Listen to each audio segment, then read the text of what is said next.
बहुत बड़े फैसले जो लिए गए वो फैसले करीब 1,60,000 करोड़ रुपए के फैसले लिए गए कल कैबिनेट में, जिसमें इंफ्रा के प्रोजेक्ट्स भी हैं, जिसमें अर्बन चैलेंज फंड भी है और जिसमें startup India fund of fund 2.0 भी है। सब पे एक एक करके आऊंगा।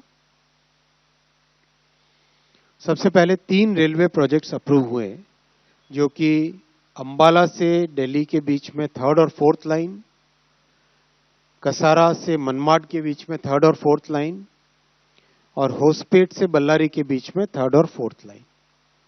ये तीनों की तीनों सेक्शंस बहुत ही महत्वपूर्ण सेक्शन है। इनमें जहां कैपेसिटी की जरूरत है वो कैपेसिटी क्रिएट की जाएगी। कसारा मनमाड 3rd और 4th लाइन ये 131 किलोमीटर का प्रोजेक्ट है, जिसमें 10,154 करोड़ रुपीस का प्रोजेक्ट इन्वेस्टमेंट होगा। कसारा मनमाड बेसिकली मुंबई से नॉर्थ और ईस्ट इंडिया को जोड़ने वाला सेक्शन है।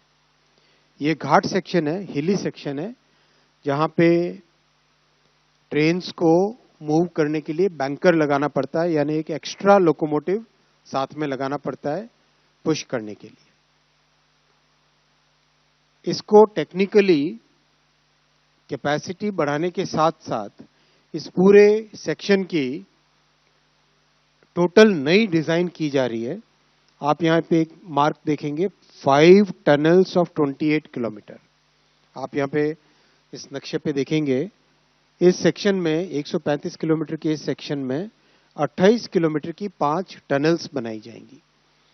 अभी जो बहुत पुराने समय से बना हुआ जो लाइन है, अलाइनमेंट है, वो अलाइनमेंट काफी गोल घूम के जाता है, ग्रेडियंट को मेंटेन करने के लिए, स्लोप को मेंटेन करने के लिए। इस नए प्रोजेक्ट में इन दोनों जो 3rd और 4th 2 नई लाइंस होंगी, वो प्रैक्टिकली बहुत सारे गोल घूमने वाले सेक्शन को बाईपास करके थ्रू टनल जाएगी और ये इससे एक सिग्निफिकेंट चेंज आएगा।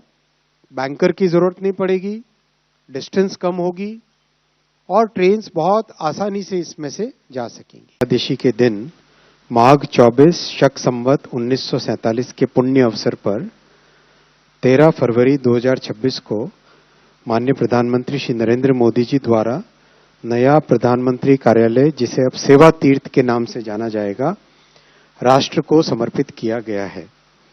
साउथ और नॉर्थ ब्लॉक का निर्माण अंग्रेजों द्वारा भारत को गुलामी की बेड़ियों में जकड़े रहने के लिए हुआ था। 1947 में भारत को गुलामी से मुक्ति मिली, लेकिन इन भवनों को तत्कालीन सरकार द्वारा अपने कार्य के निष्पादन हेतु बनाए रखा गया। स्वतंत्रता के बाद से ही प्रधानमंत्री कार्यालय साउथ ब्लॉक के इस भवन से कार्य करता रहा है। आज हमें हर्ष है कि साउथ ब्लॉक के इस कक्ष में अंतिम बार केंद्रीय मंत्रिमंडल की बैठक हो रही है। ये केवल स्थान परिवर्तन का क्षण नहीं है,